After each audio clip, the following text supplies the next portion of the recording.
लीजिए सुनिए O Henry की लिखी कहानी पिमिंटा के पेनकेक, मेरी यानी समीर गोस्वामी की आवाज में। फ्रायो घाटी में जब हम अपने मवेशियों को घेरने में लगे हुए थे, एक दिन मेरे घोड़े की रिकाब एक सूखे ठूठे की डाली में उलझ गई, जिससे मेरी एड़ी को इतनी जोर से झटका लगा कि मुझे एक हफ्ते तक बिस्तर पर पड़ा रहना पड़ा। इस जबरदस्ती के आराम के तीसरे दिन मैं लंगड़ाता हुआ बाहर आया और रसोई घर में जाकर हमारे रसोइये जटसन ऑडम की निकम्मी बकवास सुनता हुआ पड़ा रहा। और कोई चारा नहीं था। जट को स्वगत भाषण करने की आदत थी, परंतु भाग्य ने अपनी स्वाभाविक भूल से उसे एक ऐसे पेशे में डाल दिया था जहां अधिकतर श्रोताओं का अभाव होता है। मेरी उपस्थिति जट के लिए गूंगे का गुड़ हो गई। कुछ देर बाद मेरे मन में कुछ ऐसी चीज खाने की इच्छा हुई जो पथ्य में शुमार न होती थी। बीमारों का मन हमेशा परहेज की वस्तु खाने पर ही ललचाता है। मुझे बचपन की याद आने लगी जब हम माँ के भंडार घर में घुस जाते थे, जो प्रथम प्रेम के समान गहरा था और जिसमें न घुस पाने का विक्षोभ हमें पागल कर देता था। मैंने पूछा, जड क्या तुम पैनकेक बनाना जानते हो? जड उस समय अपनी बंदूक से हिरन के मांस को कूटकर कीमा बनाने की कोशिश कर रहा था। बंदूक एक तरफ रखकर उसने मेरी ओर ऐसी दृष्टि से देखा मानो मुझे धमका रहा हो। अपनी नीली आंखों से मेरी ओर शंका भरी दृष्टि डालकर उसने मेरी इस मान्यता का मानो समर्थन किया। बहुत अधिक तो नहीं, पर स्पष्ट रूप से अपनी नाराजगी प्रकट करता हुआ वो बोला, ये बात तुमने साधारण ढंग से पूछी या मुझे चिढ़ाने के लिए? शायद किसी ने तुमसे मेरी पेनकेक वाली कहानी कही है। मैंने सरलता से कहा, नहीं जट, मैं तो सहज पूछ रहा था। मुझे ऐसा लग रहा है कि अगर कुछ गर्मा गर्म मक्खन लगे हुए पैनकेक और पहली फसल के गुड़ का शरबत मिल जाए तो मैं अपने घोड़े और जीन तक का सौदा कर दूं। परंतु वो केक वाली कहानी क्या है? मैं उसकी किसी कमजोरी पर चोट नहीं कर रहा था, ये जानकर जट शांत हो गया। चौके में से थैलियों और कुछ अजीब से टिन के डब्बों को लाकर उसने जामुन के उस पेड़ के नीचे इकट्ठा किया जहां मैं बैठा हुआ था। मेरे देखते हुए उसने उनकी डोरियां खोलीं और आराम से उन्हें जमाने में लग गया। काम करते करते वो बोला, कहानी तो नहीं है, परंतु मेरे उस मायर्ड म्यूल कनाडा के निवासी गुलाबी आंखों वाले आलसी कायर और कुमारी विलीला लीराइट के संबंधों का तर्क संगत उद्घाटन मात्र है। तुम्हें सुनाने में कोई हर्ज नहीं। उन दिनों मैं बिल टूमी के साथ मिगल गोचर में मवेशियों को संभाला करता था। एक दिन मुझे कोई ऐसी चीज खाने की उत्कट इच्छा हुई जो रोजमर्रा खाने को मिलने वाले गाय, बकरी या भेड़ के मांस से अन्यथा हो। मैं अपने घोड़े पर बैठकर हवा से बातें करता हुआ पिमिंटा क्रॉसिंग में एम्सली टेलफेयर चाचा के स्टोर पर पहुंचा। तीसरे पहर करीब 3 बजे मैंने घोड़े की लगाम एक पेड़ से बांध दी और कोई 20 कदम पैदल चलकर स्टोर में पहुंचा। गल्ले पर चचा एम्सली बैठे थे। मैंने उनसे कहा, आज तो दुनिया भर के फलों के नष्ट हो जाने के आसार नजर आते हैं। दूसरे ही क्षण चचा ने मेरे सामने एक तश्तरी में बिस्कुट, एक लंबा सा चम्मच और एक डब्बा खुबानी, अनन्नास, चेरी और हरे आड़ू लाकर रख दिए और खुद कुल्हाड़ी से रतालू खोदने में लग गए। मेरी दशा उस समय सेब खाने की भगदड़ से पहले आदम के समान हो रही थी। मैं गल्ले पर झुका हुआ 24 इंची चम्मच की सहायता से अपने काम में लगा हुआ था कि एकाएक मेरी नज़र चचा एम्सली के मकान के अहाते में पड़ी जो उनकी दुकान से सटा हुआ था। वहां एक लड़की खड़ी थी। उसके कपड़ों से लगता था कि वो परदेशी है। वो क्राकेट के बल्ले को घुमाती हुई मेरे द्वारा फलों के व्यवसाय को उत्तेजित करने के प्रयत्न को देखकर मुदित हो रही थी। मैं गल्ले के पास से हट गया और चम्मच चचा एम्सली को थमा दिया। वे बोले, वो मेरी भांजी है, कुमारी विलीला लीराइट, फिलिस्तीन से घूमने आई है। क्या मैं उससे तुम्हारी जान पहचान करवा दूं? मैंने अपनी छलांगे भरती हुई भावनाओं की लगाम खींचते हुए सोचा, वाह, नेकी और पूछ पूछ। फिलिस्तीन तो शायद परियों का देश है। और प्रकट रूप से बोला, जरूर चचा, जरूर। मिस लीराइट से मिलकर मुझे बहुत खुशी होगी। उन्होंने मुझे साथ ले जाकर हमारी जान पहचान करवा दी। स्त्रियों से मैं झिझकता नहीं हूं। मेरी समझ में नहीं आता कि सुबह नाश्ते से पहले किसी जंगली घोड़े को वश में कर सकने वाले, घोर अंधेरे में दाढ़ी बना सकने वाले बड़े बड़े वीरों का भी घाघरा पहनी हुई किसी गुड़िया को देखते ही क्यों पसीना छूट जाता है और वे हक्के बक्के होकर क्यों हकलाने लगते हैं। 7-8 मिनट में ही मैं और कुमारी विलीला क्रिकेट की गेंदों को इतनी घनिष्ठता से फेंक रहे थे मानो हम निकट के संबंधी हों। उसने मेरे फलों की खुराक पर ताना कसा तो मैंने इसका सनसनाता हुआ उत्तर दिया कि फिलिस्तीन में रहने वाली उसी की जाति की एक श्रीमती हव्वा ने फल को लेकर खुल्द के उस बगीचे में कितनी गड़बड़ी पैदा कर दी थी। मैंने ये बात इतनी आसानी से कह दी मानो साल भर की बछिया को घेर रहा हूं। इस प्रकार मैंने कुमारी विलीला लीराइट से घनिष्ठता और निकटता स्थापित कर ली, जो समय के साथ बढ़ती ही रही। पिमीन्टा क्रॉसिंग की आबहवा में, जो फिलिस्तीन से 40% ज्यादा गर्म थी, अपना स्वास्थ्य सुधारने आई थी, जो बिल्कुल अच्छा दिखाई देता था। कुछ दिनों तक तो मैं सप्ताह में एक बार उससे मिलने जाता, परंतु फिर मैंने सोचा कि अगर मैं अपनी मुलाकातों की संख्या दुगनी कर दूं तो मैं उसे दुगनी समय तक देख पाऊंगा। एक बार मैं सप्ताह में 3री बार उसके यहां पहुंचा और इसी बार कहानी से उस कायर आलसी का और पेनकेक का संबंध जुड़ा। शाम को गल्ले के सामने बैठकर मुंह में एक साबुत आड़ू और 2-3 बेर ठूंसते हुए मैंने चचा एम्सली से पूछा, कहिए मिस विलीला के क्या हाल हैं? उन्होंने जवाब दिया, वो अभी अभी मायर्ड म्यूल कनाडा के गडरिए बर्ड के साथ घुड़सवारी करने गई है। मैं आड़ू और बेरों को गुठलियों समेत निगल गया और बाहर भागा। मुझे ऐसा लगा मानो मुझे गल्ले के साथ लगाम लगाकर जकड़ दिया गया है। बड़ी मुश्किल से भागता हुआ मैं उस पेड़ के नीचे पहुंचा जहां मेरा घोड़ा बंधा हुआ था। मैंने घोड़े के कान में फुसफुसाया, प्यारे दोस्त, पता है वो उस भाड़े की टट्टू गडरिए, क्या नाम है उसका, बर्डस्टोन जैक के साथ घुड़सवारी करने गई है। मेरा वो दिलदार घोड़ा अपने ढंग से रो उठा। जीवन भर उसने गायें घेरने का काम किया था, इसलिए उसे आलसी गडरियों की विशेष परवाह नहीं थी। मैंने वापस जाकर चचा एम्सली से पूछा, आपने क्या कहा था? गडरिया? हाँ हाँ, गडरिया। तुमने उसका नाम भी सुना होगा, जैक्सन बर्ड। उसके पास 8 कोस का गोचर है और 4000 बढ़िया नस्ल की भेड़ें हैं जो संसार में सर्वश्रेष्ठ मानी जाती हैं। दुकान से बाहर निकलकर मैं नागफनी की मेढ़ के सहारे छाया में बैठ गया। अन्यमनस्क होकर मैं अपने जूतों में रेत भरने लगा और जैक्सन नामधारी इस पंछी के संबंध में अपने आप से बड़बड़ाने लगा। अब तक मैंने कभी किसी निरीह गडरिये को परेशान करने की बात भी नहीं सोची थी। एक दिन मैंने एक गडरिये को घोड़े पर बैठकर लैटिन भाषा का व्याकरण पढ़ते हुए देखा। उसी दिन से गडरियों के प्रति मैं उदासीन हो गया। ग्वालों को देखकर तो मुझे गुस्सा आता है, पर गडरियों को देखकर कभी नहीं। सोचिए, इस उम्र में टेबल पर बैठकर खाने वाले, सोफियाना जूते पहनने वाले और कर्ता कर्म क्रियापद की बकवास करने वाले उन आलसी जीवों से क्या उलझना। मैंने खरगोश जैसे उन प्राणियों की सदा ही उपेक्षा की। चलते चलते दुआ सलाम या मौसम संबंधी बात भले ही पूछ लूं, पर इससे ज्यादा नहीं। गडरियों से दुश्मनी, वे बेचारे इस काबिल ही कहाँ होते हैं।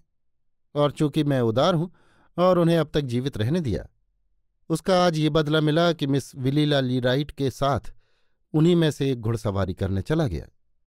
कोई 1 घंटे बाद वे वापस लौटे और चचा के मकान के दरवाजे पर खड़े रहे।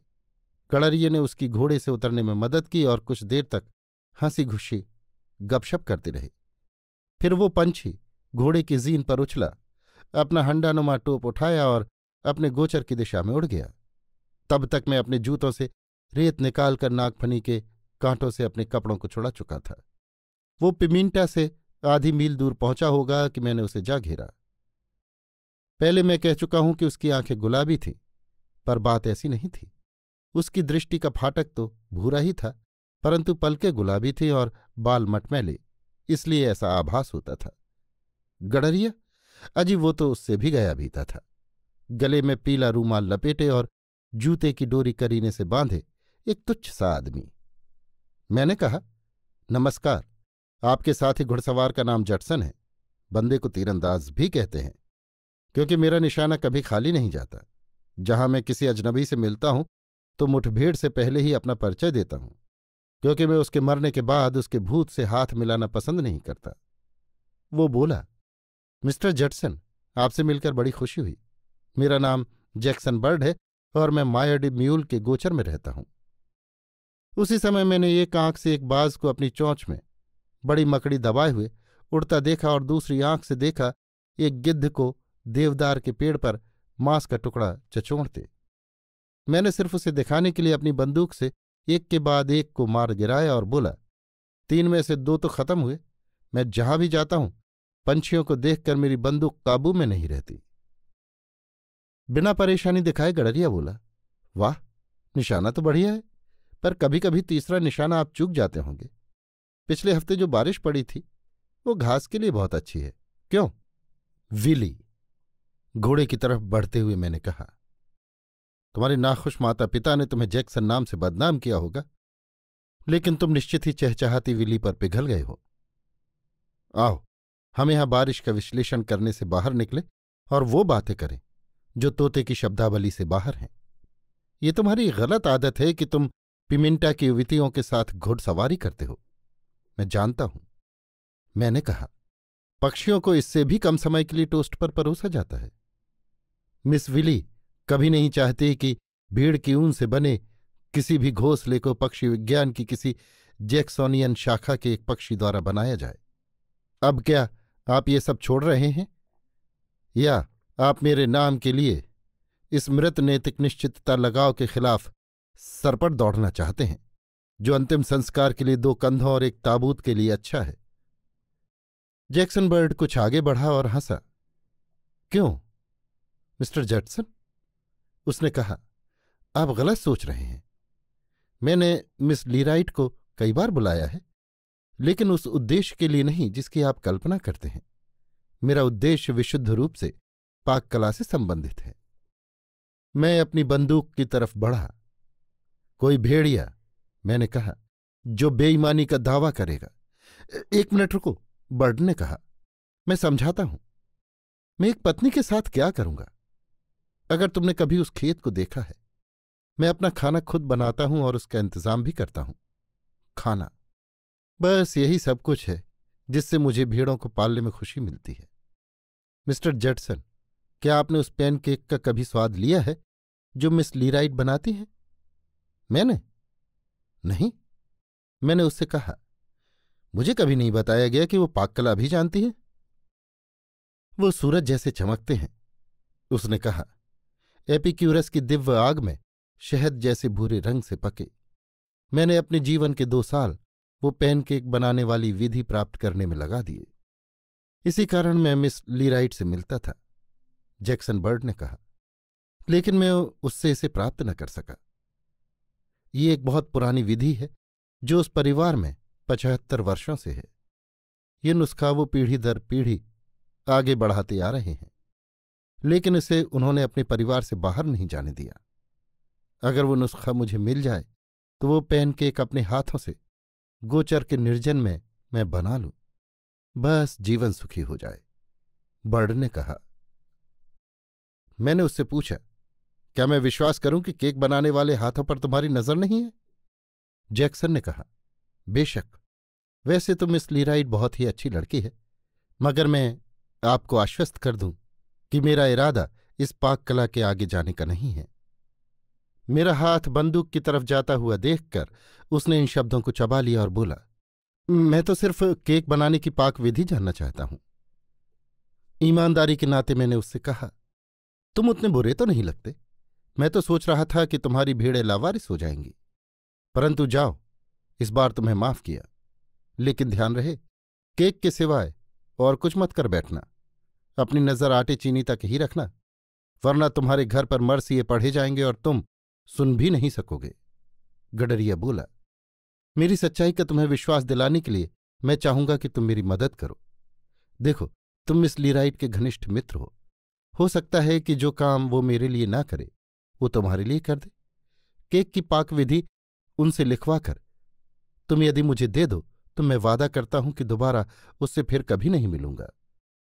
मैंने जैक्सन बर्ड से हाथ मिलाते हुए कहा, ये बात ठीक है, मैं तुम्हारा काम करने की पूरी कोशिश करूंगा और उससे मुझे खुशी ही होगी। इसके बाद वो मायड म्यूल की दिशा में चला गया और मैं उत्तर पश्चिम की ओर बिल टूमी के गोचर में लौट आया। 5 दिन के बाद पिमिंटा जाने का फिर मौका पड़ा। चचा एम्सली के घर हमने वो सांझ बड़े आनंद से गुजारी। विलीला ने गाना गाया और कुछ देर तक नाटकीय गाने पियानो पर बजाने की कोशिश की। मैंने सांप की नकल करके दिखाई और स्नेकी मैकफी द्वारा आविष्कृत मवेशियों की खाल उघाड़ने के नए तरीकों को समझाया, और एक बार मैंने जो सेंट लुई की यात्रा की थी उसका वर्णन किया। एक दूसरे की नज़रों में हम काफी ऊंचे उठ चुके थे और मैं सोचने लगा था कि अगर जैक्सन इस नाटक से बाहर निकल जाता है तो निश्चित जीत मेरी है। पैनकेक की पाक विधि के संबंध में जैक्सन ने जो वादा किया था वो मुझे याद आया। मैंने सोचा कि मिस विलीला को समझा बुझाकर मैं उसे प्राप्त कर लूं और उसके बाद फिर कभी जैक्सन बर्ड वहां दिखाई दे तो उसकी हड्डियां तोड़ दूं।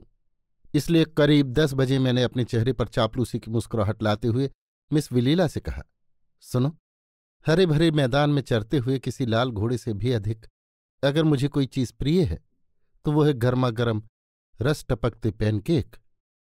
मिस विलीला चौंक कर पियानो से उठ खड़ी हुई और विचित्र प्रकार से मेरी ओर देखती हुई बोली, हाँ हाँ, पैनकेक बहुत अच्छे होते हैं, लेकिन उस रोज सेंट लुई के जिस बाजार में आपका टोप खो गया था उसका नाम क्या था? मैंने आंख मारते हुए कहा, केक बाजार। मैं ये दिखाना चाहता था कि चाहे जैसे भी हो मैं केक की पाक विधि जानकर ही रहूंगा और वो इतनी आसानी से मुझे टाल नहीं सकेगी। मैंने बात को चालू रखा, अब बहाने मत बताओ विलीला, बताओ केक कैसे बनाती हो, जल्दी करो। इस समय मेरे दिमाग में केक गाड़ी के पहिए की तरह घूम रहे हैं।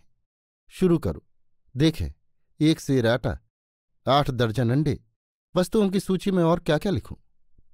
माफ करना, मैं 1 मिनट में आई, कहती हुई विलीला अपनी आंखों की कोर से मुझे तिरछी नजर से देखती हुई स्टूल से उठ खड़ी हुई और दूसरे कमरे में चली गई। एक क्षण बाद ही कमीज की बाहों को चढ़ाते हुए चचा एम्सली हाथ में एक सुराही लिए कमरे में आए।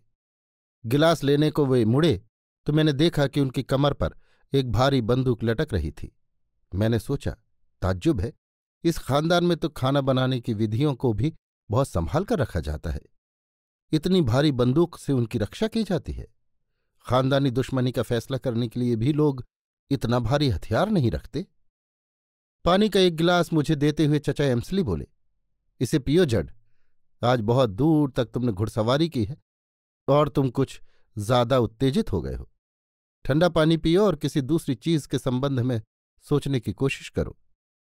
मैं उनसे भी पूछ बैठा, चचा एम्सली, क्या आप पैनकेक की पाक विधि जानते हैं? चचा एम्सली ने कहा, मैं ज्यादा तो नहीं जानता, पर मेरा अंदाज है कि केक बनाने में थोड़ा सा आटा, कुछ खड़िया मिट्टी, खाने का सोडा, कुछ मक्का, 2-4 अंडे और थोड़ी सी छाछ, इन सब चीजों को मिलाया जाता है। क्यों जड, क्या तुम्हारे मालिक के इस साल भी कैंसस सिटी को मवेशी भेजेंगे? केक के संबंध में उस दिन इससे ज्यादा बात नहीं हो सकी और जैक्सन को ये बात जानने में इतनी कठिनाई क्यों हुई इसका मुझे अंदाज हो गया। इसलिए मैं विषय बदलकर चाचा एम्सली से मवेशियों के नस्ल की और आंधी तूफान की बातें करने लगा। मिस विलीला ने आकर विदा ली और मैं घर की ओर चला। इसके 1 सप्ताह बाद मुझे जैक्सन बर्ड के दर्शन हुए। मैं पिमिंटा जा रहा था और वो वहां से लौट रहा था। सड़क के बीच में खड़े होकर हम गपशप करने लगे। मैंने पूछा, केक बनाने का तरीका कुछ मालूम पड़ा? उसने कहा, नहीं, मुझे तो कुछ हाथ नहीं आया। तुमने कोशिश की? मैंने कहा, मैंने बहुत कोशिश की, लेकिन वो तो तेल में से कौड़ी निकालने जैसी सिद्ध हुई। उस पाक विधि को वे लोग इतना संभाल कर रखते हैं जैसे वो कोई भारी खजाना हो। ये सुनकर जैक्सन इतना निराश हो गया कि मुझे उस पर दया आ गई। वो बोला, मुझे ऐसा लगता है कि अब ये बात छोड़ ही देनी पड़ेगी, पर गोचर के सन्नाटे में मुझे केक खाने की बहुत इच्छा होती है। मैं रात रात भर जागता रहता हूं और सोचता रहता हूं कि केक भी क्या मजेदार चीज है। मैंने कहा, तुम भी कोशिश करते रहो और मैं भी करता हूं, किसी न किसी के जाल में तो वो जरूर फंस जाएगी। अच्छा, नमस्ते। इस समय तक हमारे संबंध एकदम मैत्री के हो चुके थे।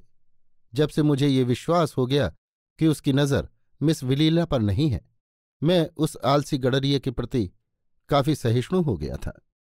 उसके पेट की मांग पूरी करने के लिए मैंने मिस विलीला से केक की पाक विधि जानने की कोशिश जारी रखी, पर न जाने क्यों मेरे मुंह से केक शब्द निकलते ही उसकी आंखों में एक सूनापन और अस्वस्थता छा जाती और वो तुरंत ही बातचीत का विषय बदलने की कोशिश करती। अगर मैं अपनी बात पर अड़ा रहता तो वो उठकर बाहर चली जाती और मुझे एक हाथ में सुराही लिए, कंधे पर बंदूक लटकाए चचा एम्सली का मुकाबला करना पड़ता। एक दिन आते हुए मैंने एक मैदान में नए खिले नीले बन फूलों को तोड़कर गुच्छा बना लिया और चचा की दुकान पर पहुंचा। चचा ने एक आंख बंद करके पूछा, क्या तुमने सुना? क्या? क्या मवेशियों के दाम बढ़ गए? पैलेस्टाइन में कल जैक्सन बर्ड और विलीला का विवाह हो गया। मेरे पास सुबह ही चिट्ठी आई है। मैंने उन फूलों को बिस्किट के डब्बे में फेंक दिया। ये समाचार मेरे कानों में प्रविष्ट होकर हृदय को बेधता हुआ मेरी सारी चेतना पर छा गया। मैंने चचा से पूछा, आपने क्या कहा? जरा फिर से तो कहिए। मैं आजकल शायद कुछ ऊंचा सुनने लगा हूं। आप शायद ये कह रहे थे कि बढ़िया किस्म के मवेशियों का भाव बढ़कर $480 हो गया है। चचा बोले, नहीं नहीं, मैं तो कह रहा था कि कल उनकी शादी हो गई और वे सुहागरात मनाने के लिए नियाग्रा गए हैं। क्या इतने दिनों में तुम्हें कुछ भी मालूम नहीं पड़ा? जैक्सन बर्ड तो जिस दिन से उसके साथ घुड़सवारी करने गया था उसी दिन से उसकी प्रेमाराधना कर रहा था। मैंने चिल्लाकर पूछा, तो फिर ये केक की बकवास क्या थी? मेरे मुंह से केक शब्द सुनते ही चचा एम्सली कतराकर 2 कदम पीछे हट गए। मैंने फिर पूछा, इस केक की बकवास को लेकर मुद्दत हुई, कोई मुझे बेवकूफ बना रहा है, लेकिन मैं जानकर रहूंगा। तुम शायद जानते हो, जल्दी बताओ वरना मैं अभी तुम्हारा कचूमर निकाल दूंगा। मैं चचा एम्सली के पीछे गले की दूसरी ओर गया। उन्होंने बंदूक निकालने की कोशिश की, परंतु वो अलमारी में रखी थी। मैंने उन्हें पहले ही पकड़ लिया और कमीज के कॉलर से झचकोरते हुए कोने में धकेल दिया। मैंने कहा, केक के संबंध में सब बातें बताओ वरना मैं तुम्हारा ही केक बना दूंगा। क्या मिस विलीला केक बनाना जानती हैं? चचा एम्सली ने शांति से कहा, ना तो उसने जीवन में कभी केक बनाया और ना मैंने उसे बनाते देखा। शांत हो जाओ जड, शांत हो जाओ। तुम खामखा उत्तेजित हो रहे हो और सिर के उस घाव ने तुम्हारा दिमाग खराब कर दिया है। केक का विचार छोड़ देने की कोशिश करो। मैंने कहा, चचा एम्सली, मेरे सिर में कोई घाव वाव नहीं है, मैं फक्कड़ जरूर हूं। जैक्सन बर्ड ने मुझसे कहा था कि वो मिस विलीला के पास सिर्फ केक की पाक विधि जानने के लिए ही आता है। इसमें उसने मेरी मदद चाही, मैंने वही किया और नतीजा आप देख ही रहे हैं। क्या वो बेवकूफ आलसी गडरिया मुझे बिल्कुल उल्लू बना गया? चचा एम्सली ने कहा, भाई मेरा कॉलर तो छोड़ो, मैं सब बताता हूं। मालूम तो यही पड़ता है कि जैक्सन बर्ड ने तुम्हें खूब बनाया है। जिस दिन वो विलीला के साथ घूमने गया उसके दूसरे ही दिन आकर हमसे कहा कि जब जब तुम केक की बात करो तब तब हम सतर्क हो जाएं। उसने कहा कि एक बार पिकनिक में केक बनाए जा रहे थे और तुम्हारे एक साथी ने तुम्हारे सिर पर तवा दे मारा था। नतीजा ये हुआ कि उसी दिन से जब कभी तुम ज्यादा परेशान या उत्तेजित होते हो तब तुम्हारे सिर का वो घाव तुम्हें पागल सा बना देता है और तुम केक केक रटने लगते हो। उसने ये भी कहा कि इस हालत में तुम्हें शांत करने का यही तरीका है कि बातचीत का विषय बदल दिया जाए, तब तुम कोई नुकसान नहीं करोगे। इस हालत में मैंने और विलीला ने तुम्हारे हक में ठीक ही किया। हाँ, इतना मानना पड़ेगा कि ये जैक्सन बर्ड नाम का गडरिया निकला बड़ा चालाक। जड की कहानी समाप्त हो गई। कहानी कहते कहते जड धीरे धीरे चतुराई से डिब्बों और थैलियों की चीजों को मिलाता जा रहा था। कहानी समाप्त होते ही उसने मेरे सामने तैयार चीजें रख दी। टिन की एक तश्तरी में 2 बढ़िया गर्मा गर्म सुनहरी पैनकेक, किसी ज्ञात स्थान से वो एक बोतल शरबत और कुछ ताज़ा बढ़िया मक्खन भी ले आया था। मैंने उससे पूछा, ये घटना कब हुई थी? जड बोला, कोई 3 साल हो गए। वे दोनों आजकल मायर्ड म्यूल के गोचर में रहते हैं, पर मैंने तब से उनमें से किसी को नहीं देखा। लोग कहते हैं कि जैक्सन बर्ड एक तरफ तो केक का चकमा देकर मुझे बना रहा था और दूसरी तरफ अपने बंगले को बढ़िया आराम कुर्सियों और सुंदर पर्दों से सजा रहा था। कुछ दिन बाद मैं तो इस बात को भूल सा गया, परंतु यारों को मुझे चिढ़ाने का साधन मिल गया। मैंने पूछा, क्या ये पैनकेक तुमने उसी तरीके से बनाए हैं?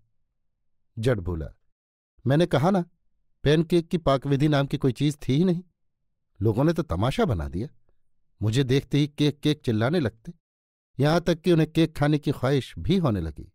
मैंने एक अखबार में से ये केक बनाने की विधि सीख ली, पर ये तो बताओ केक बने कैसे हैं? मैंने जवाब दिया, बहुत बढ़िया, लेकिन जड तुम थोड़ा सा क्यों नहीं चखते? उस समय निश्चय ही मैंने एक आह सुनी।